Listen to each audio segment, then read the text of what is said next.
Hey everyone, so I'm just putting together a quick little overview of Starship Combat. I'll be making individual videos for the individual roles so that no one has to really watch more than maybe 5 minutes worth of video in total. So jumping right in, the first thing that I'm sure you have all noticed very immediately is that Starship Combat takes place on a hex grid as opposed to the traditional one, and you do move along the hexes. The next important thing is that ships, when they move, they have what's called turning, which is every ship must move depending on its turning ability, which your ship has a turning of 1. It must move at least one space before it is allowed to turn and start going into a different direction. Ships with perfect turning are allowed to turn in place.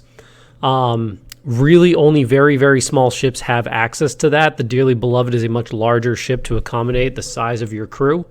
So it can't turn on a dime. So the Dearly Beloved has to move a space, rotate, and then it can move another space.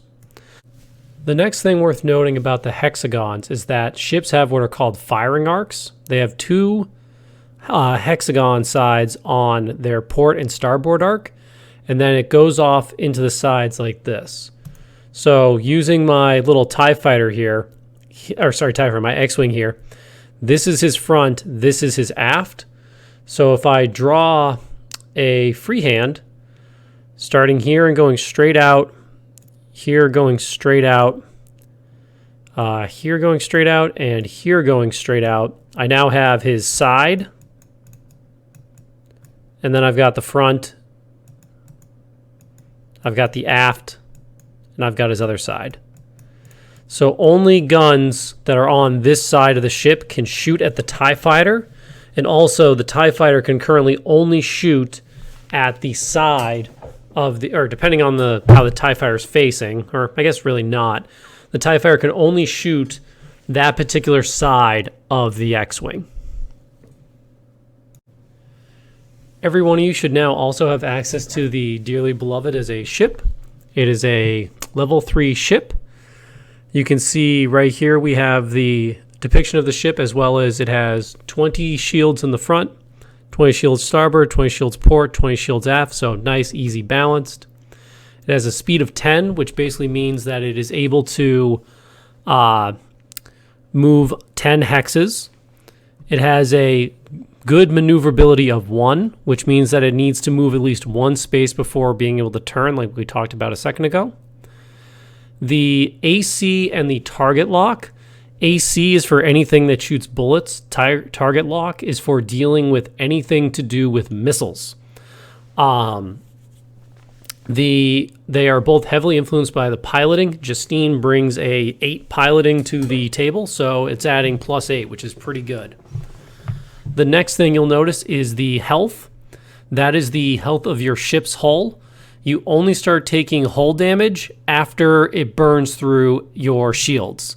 So somebody would have to get through all 20 points of the starboard shield and then start chipping away through the health to actually start dealing hull damage. Right here you have what's called the critical thresholds, which is every 1/5 of the total health pool. So in this case, it's 11 points. So when you're at 44 health, 33 health, 22 health, and 11 health, you will have to roll on the critical damage table, which basically it's a D100 to figure out which of your ship's systems sustains critical damage. The critical damage causes the system to no longer be able to do what are called push actions. So there's some actions you'll be able to do with the ship that basically that system needs to be fully functional in order to even attempt them. So you won't be able to do those, and it'll start at the system is glitching, which is a -2, then goes to system malfunctioning, which is a -4. Next, we have your computer. Your computer is a Mark I Tentra node. So what this is that your computer has 4 +1s available to it that any one of you could use at any point in your turn. So, for example, if Justine wanted to add +1 to her initiative roll for the ship, she would, or for her piloting check for the initiative for the ship, she could say, hey, I'm using one of the computer's +1s, and then there would be 3 more +1s for the rest of the crew to use. So like when shooting came around, if Mike wanted to add a +1 to his shooting, he'd be able to take one and there'd be 2 other ones available. Other than that, your ship has a heavy laser cannon on the forward arc of the ship. So only shooting out the front, you can use the heavy laser cannon. And then it has a chain cannon on the turret. So that can shoot in any quadrant, basically mounted to the top of the ship, capable of going in all directions. The rest of the stuff is things that I personally picked out to build and construct this ship. There's a point system to do it all. Eventually, I will be handing that role off to you guys to customize and control your ship and to upgrade it. But for the very first time through, I took care of everything. Also down here, they have a nice little effect chart where you can see, or you can go on the systems. Your systems are life support, sensors, engines, and power core. So basically when you take critical damage, so when you take 11 damage to your hull, so at 44 health, 33 health, 22 health, etc., you move your way from normal to glitching to malfunctioning to wrecked.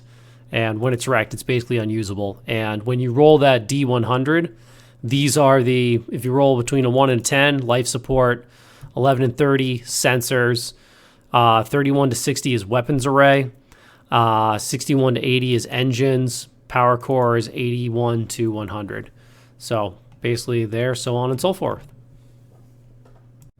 Another thing you'll see that I have shared with all of you is this Starship Combat cheat sheet. You can blow it up.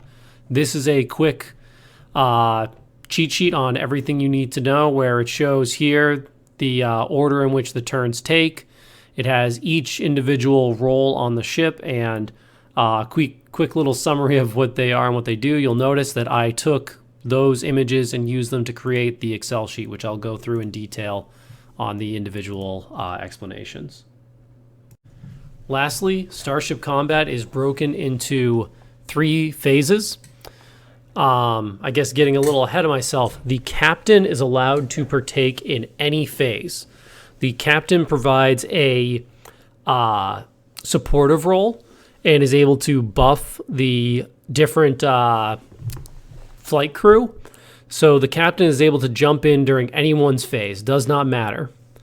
The first phase is the engineering phase, which will be when Joe will start us off saying basically what he wants to do as far as if he wants to divert power to the engines or divert power to the guns, or if he wants to try and patch the ship if you guys have taken a bunch of damage. The next is the helm phase, in which case Justine will roll her piloting check, and she will she will fly the ship. Now, here's where things get interesting, is that in Starship Combat, the player with the highest initiative goes last. It is a distinct advantage to get to go last because you get to position which arcs you're pointed at. So your opponent having to move first, but then you get to go over and basically point directly at his butt, so you get to shoot at his aft, where he has less shields or something, or has no guns, is a distinct advantage. So the player that does better goes second. Lastly is the gunnery phase, and the science officer will also go in the helm phase. The science officer basically is responsible for rebalancing the shields and spending resources either scanning enemy vessels to figure out what's going on them, or helping with the targeting systems to try and increase the chance of hitting the opponent.